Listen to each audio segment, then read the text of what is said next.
For months, we've been hearing about there only being 7 key players. Rob, his lawyers, the fake cousin, the federal informant, the mother, the father, and Jane Doe 5. That's all they've been pushing into the public, swearing they had the keys to success. And yet, nothing is in the appeal, and there is no lawsuit being filed. If the informant actually had something to help Robert Kelly, he would be in communication with Robert's lawyers, and he would be emailing things back and forth and helping them file a lawsuit. But that's not what's happening.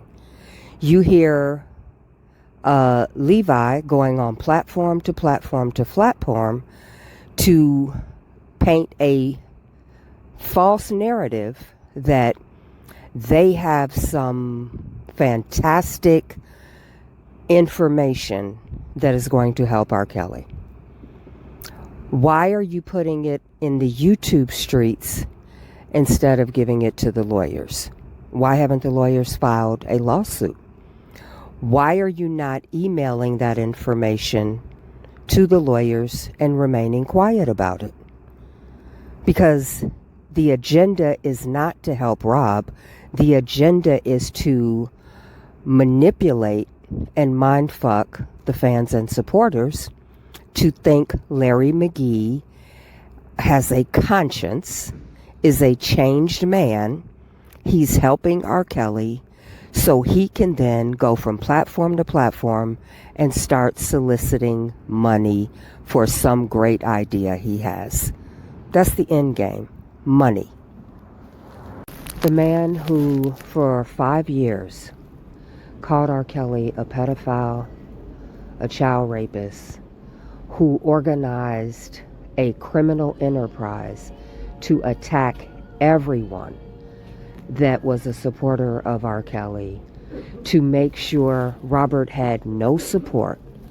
He created distractions, diversions. He did everything he could possibly humanly do to guarantee Robert didn't have a fair shake.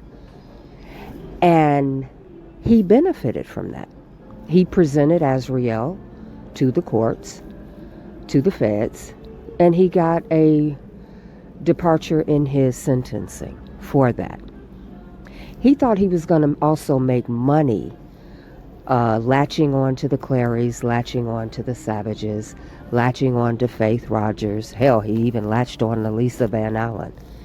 He tried to ride the coattails of anybody he thought he could squeeze $1 out of. He was looking for his next Adam Marina. He was looking for his next trick, his next whatever that was going to sponsor him financially. When that didn't work out, he sat back and said, how can I make money on the other side? I've got to pretend like I'm going to help R. Kelly. So now he sells a story through the fake cousin that he has information that nobody else has, that he was privy to, that's going to help get R. Kelly out of jail. How does that affect your 5K1? How does that affect your departure that you got putting him in there? He's mind-fucking everybody. So you have to ask yourself why.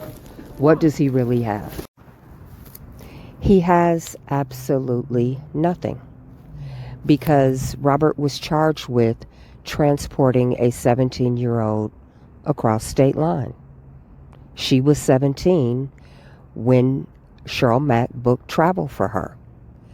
And the government exhibit text messages show her correct date of birth, text to Cheryl Mack. It's done. That's it. That's the Mann Act. So the parents have nothing to do with that. The federal law is the adult must make certain whoever they are moving from state to state is 18 years old.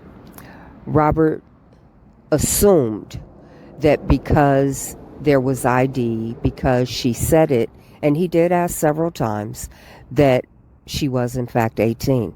But he knew from Geronda and from another person that showed fake ID that that's happened. So him being the star that he is, it was his responsibility to do background checks on anybody that wanted to get to him before he allowed them in his life. That's what Hugh Hefner used to do. Everybody wanted to come to the Playboy Mansion. Everybody wanted to get inside of Hugh Hefner's compound. He had everybody stop at the gate. He took pictures of all the females. They had to literally fill out an application just to come to his party. He would have his security team do background checks on every female before he allowed her to even attend a party, because he had too much to lose. He did not want to put himself at risk, and he did not want to put his guests, rich, powerful men, at risk if one of these females had something in their background that would hurt himself or one of his guests. So it was Robert's responsibility to do that. He believed she was 18, but that's not enough according to federal law. So can the parents get in trouble, and specifically the mother, for what's in the text messages? Yes. If there was some type of pre-planned thing that happened, could they get in trouble? Yes. But it doesn't get Robert out of trouble. It doesn't get Robert out because he was not charged with having sex with her in Florida. He was charged with transporting her across state line. And Robert should have investigated anybody that wanted to be in his life, and he should have trained his people to vet and make absolute certain these people are 18. There should have been a training process that went on to protect him from these type of things, especially since he's 30 years in the music industry. These incidents have occurred before. You have to root out the problem. And you got to do essentially what Hugh Hefner did.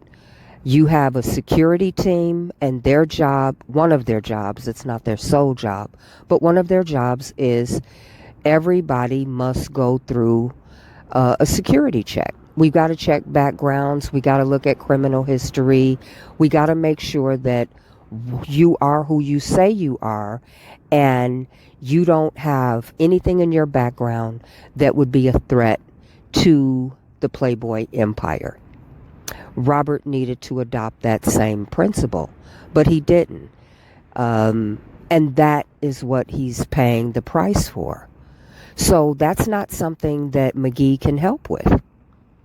Now, anything he has that he feels he learned from his brief relationship with the father, he can easily email that to the lawyers, and they can look into it and do whatever they need to do legally with that. But since there's nothing legally happening, he doesn't have anything that they can use. So why is he selling it on YouTube? The grown little snitch changed sides to get money because he couldn't get money on the other side. He begged, pleaded, did whatever he could do. Nobody wants to give him any money.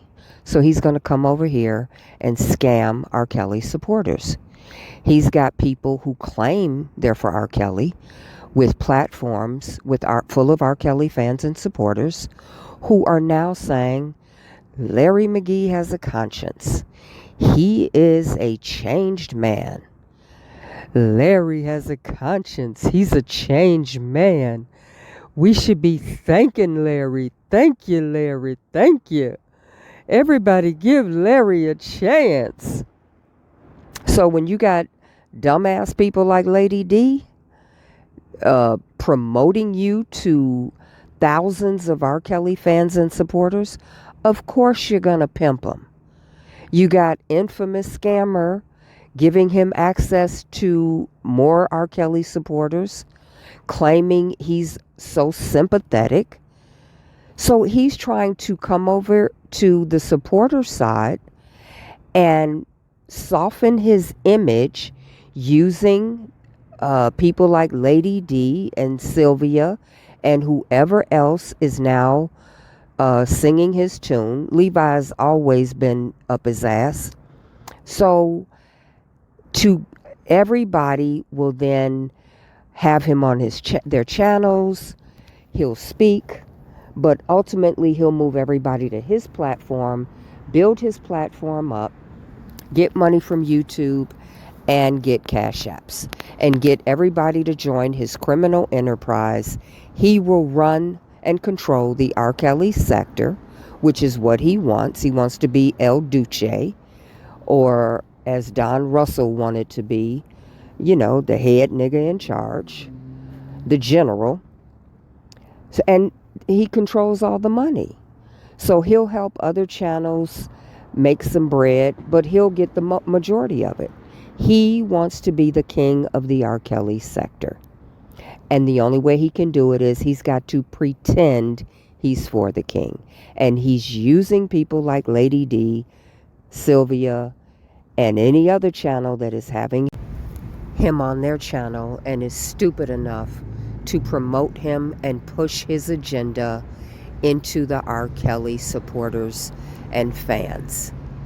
Anybody that stands with Larry McGee does not stand with R. Kelly. It is just that fucking simple.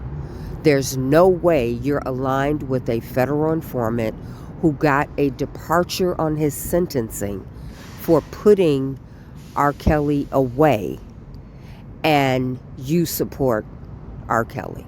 That's bullshit. He does not have a conscience. He is not a changed man.